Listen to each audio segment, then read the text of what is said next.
এই মুহূর্তে সবথেকে বড় খবর হলো যে বিরাট কোহলি আর রোহিত শর্মা ক্রিকেট থেকে অবসর নিতে চলেছে। আমরা কম বেশি সবাই জানি যে আমাদের অস্ট্রেলিয়ার সঙ্গে একটা 5 সিরিজ চলতেছে, যে 5 সিরিজের ম্যাচ হবে। অলরেডি 3 ম্যাচ হয়ে গিয়েছে, বাকি রয়েছে 2 ম্যাচ। তো 3 ম্যাচের মধ্যে আমাদের টিম ইন্ডিয়া জিতেছে 1 ম্যাচ, আর 1 ম্যাচ জিতেছে অস্ট্রেলিয়া, আর 1 ম্যাচ হয়ে গেছে ড্র।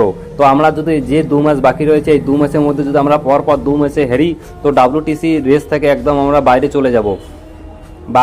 WTC ট্রফি মানে রেস থেকে যদি আমরা বাইরে চলে যাই, তাহলে হয়তো বিরাট কোহলি এবং রোহিত শর্মা, রবীন্দ্র জাদেজা ক্রিকেট থেকে অবসর নিতে পারে। এটা একটা সবথেকে বড় স্যাড নিউজ। তার কারণ দেখো, গত কিছুদিন থেকে যদি আমরা দেখি যে বিরাট কোহলি, রোহিত শর্মা, রবীন্দ্র জাদেজার পারফরমেন্স, রবীন্দ্র যদি দেখি তো একদম যা বলার কথা না।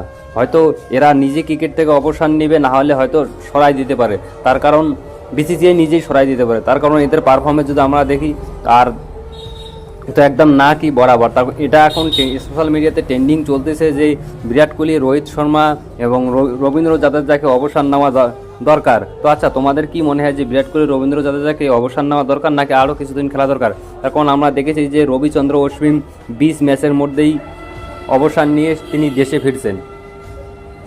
তার কারণ তিনি ভালো করে জানতো, যদি আমরা WTC ট্রফি খেলতে না পারি সিরিজ, তো আমাদেরকে অবসান নিতেই হবে, না হলে BCCI নিজে বার করে দেবে। তখন BCCI নিজে বার করে দিলে নিজের একটা মানে মান সম্মানে হয়তো পড়বে, ওই জন্য কিন্তু সে নিজেই অবসান নিয়ে নিয়েছে। আচ্ছা, তোমাদের কি মনে হয় যে যদি আমরা এই ম্যাচে হারি, যদি পরপর 2টো সিরিজ ম্যাচে হারি আর WTC ট্রফি থেকে মানে আমরা ছিটকে যাই, তো তোমাদের কি মনে হয় যে BCCI নিজেই ওদেরকে বার করে দেবে, নাকি ওরা নিজেই অবসান নেবে? আচ্ছা, বাকিটা সময় বলে দেবে, এখন দেখা যাক কি হয়।